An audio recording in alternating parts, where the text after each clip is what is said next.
Vamos ahora a escuchar a don Fernando Sillonis. Bienvenido.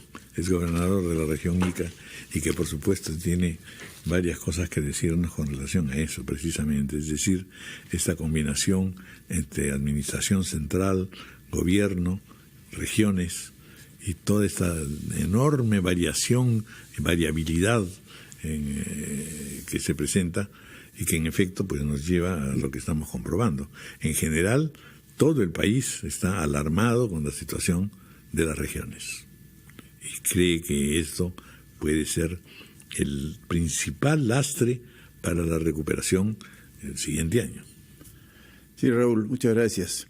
Es unánime la opinión respecto a los aciertos en el campo político del presidente Vizcarra, pero también es unánime la apreciación acerca del fracaso en el ámbito de la gestión. Yo he vivido desde dentro al aparato público y he llegado a la conclusión de que el Estado es inoperante porque está atiborrado de burócratas, incapaces, corruptos, ¿no?, de nivel medio y bajo. Yo creo que el gobierno está haciendo bien en luchar contra la corrupción de alto nivel, pero no está haciendo mucho por corregir la corrupción de nivel medio y bajo. Me refiero a médicos que abandonan hospitales, a maestros que abandonan también escuelas o que maltratan a los escolares. Me refiero a direcciones de transportes que coimean por emitir brevetes y gestiones que cobran cupos a todos los trabajadores, como se dice que está ocurriendo en Ica y en muchas partes del país, ¿no? Hemos visto videos en Loreto donde un director cobraba a un postor de un puesto, se venden puestos. Entonces hay mucha corrupción y mucha burocracia a nivel medio y bajo y eso hace fracasar la gestión del Estado. Y esa es mi crítica constructiva, ¿no? No estamos enfrentando esa corrupción que maltrata cruelmente al ciudadano y, por supuesto, que desacredita al Estado, ¿no? Estamos hablando de una tarea ardua, complicada y que también demanda tiempo. Yo creo que es más fácil de lo que uno se imagina y lo digo también por experiencia propia. Repito, cuando un médico abandona el hospital, queda filmado en la cámara de videovigilancia, ¿no? Yo pregunto, ¿por qué tiene que ser el video que propala un periodista el que genera una reacción del Ministerio de Salud para sancionar a ese mal médico? Y no es el propio director del hospital, ¿no?, el que descubre esa falta gravísima, ¿no? Nosotros en Ica descubrimos que muchos, no son pocos, muchos profesionales que están en todos los sectores han ingresado con títulos académicos falsos. Eso es un delito, ¿no? Nosotros hemos validado la falsedad del título y hemos destituido a esos malos funcionarios. Nosotros llegamos a destituir cerca de 500, ¿no?, entre destituciones y suspensiones. La pregunta es, ¿por qué Contraloría no ha detectado un solo título falso cuando está en los archivos personales de todas las dependencias del Estado, ¿no? ¿Por qué el Ministerio de Salud no fue el que detectó la salida irregular de esos médicos de los hospitales de Lima cuando sabemos que ocurren en todos los hospitales públicos del país?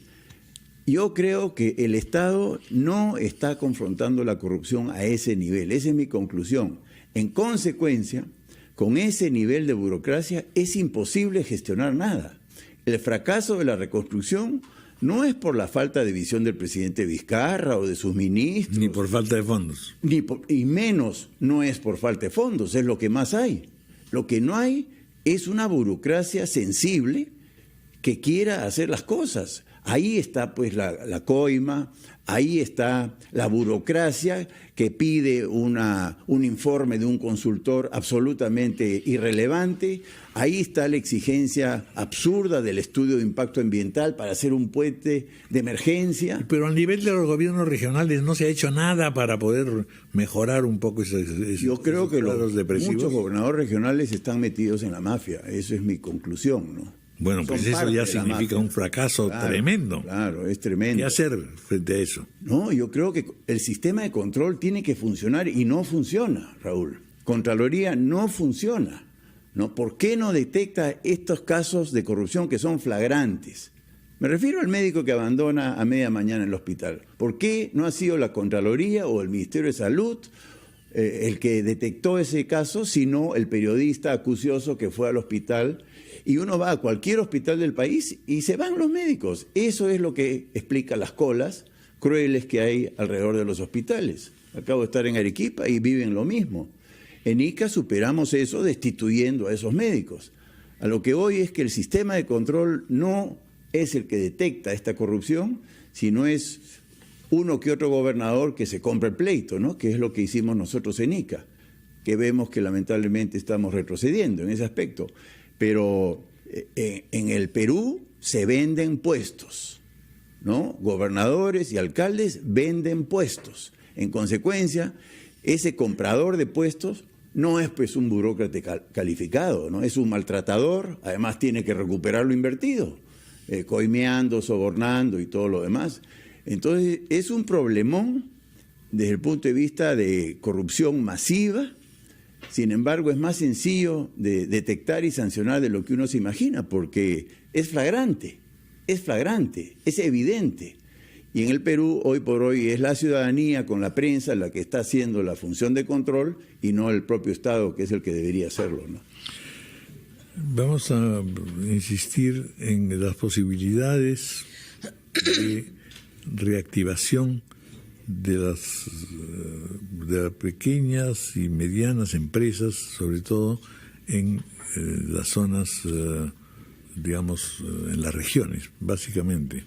Todo el mundo está esperando y se ve aquí en los planteamientos, por ejemplo, de los pedidos de la gente, están insistiendo en que se puede y se debe reactivar el trabajo de las regiones. ¿Es posible esto? ¿No? No obstante que el panorama que usted ha pintado evidentemente es un panorama desolador en el sentido de... Desolador etcétera. En lo social, Raúl. El fracaso está en la salud pública. En lo social, pero también se ha referido usted a la moralidad y a la situación gravísima. Claro. Ica es un éxito económico desde hace 20 años y sigue siendo. Ica va a seguir creciendo de una manera muy dinámica en todos los sectores: minería, agricultura, pesca, turismo, comercio, vivienda. ¿Por qué? Porque realmente es un sector una región donde se invierte mucho y la parte económica, todos hemos coincidido también, está caminando. Yo preferiría mayor dinamismo, eso es cierto, pero ese no es el fracaso peruano. El fracaso peruano está en el ámbito social y la madre del cordero se llama burocracia corrupta. Esa es mi apreciación. El año pasado creció la burocracia más rápidamente que el ingreso tributario, por ejemplo. Entonces el Estado se está burocratizando más, a pesar de que ya está... Es una forma de satisfacer al electorado también. Bueno, grave error, ¿no es verdad? Porque escondido detrás de esa burocracia está el maltrato, está la corrupción y está el fracaso en la gestión pública. Ahora, yo quiero terminar con una opinión positiva, esperanzadora. Los Panamericanos. Los Panamericanos es una inversión pública, una gestión pública exitosísima. En este momento que la reconstrucción, por ejemplo, que podría ser su paralelo, es un fracaso. Entonces, ¿por qué tiene éxito un plan de inversión pública tan agresivo y tan billonario, porque estamos hablando de miles de millones, y funciona en el ámbito de los Panamericanos, y por qué fracasa en el ámbito de la reconstrucción? Obviamente la persona tiene mucho que ver, pero es más que la persona. Se han dado unas normas que aligeran los procesos de contratación y se transparentan. Se ha contratado una empresa internacional, entonces ¿por qué no imitar lo que sí funciona? Entonces yo quería terminar con esa voz, digamos, positiva, esperanzadora, ¿no? Sí hay solución. Es el modelo de gestión, por supuesto, las personas. Cuando un político es corrupto, estamos mal, ¿no es verdad? Cuando un congresista es corrupto, y vaya que me ha tocado enfrentar a congresistas corruptos, las cosas se complican, ¿no? Entonces hay que confrontarlos con nombre y apellido. Yo estoy de acuerdo en eso, no hay que callar, ¿no?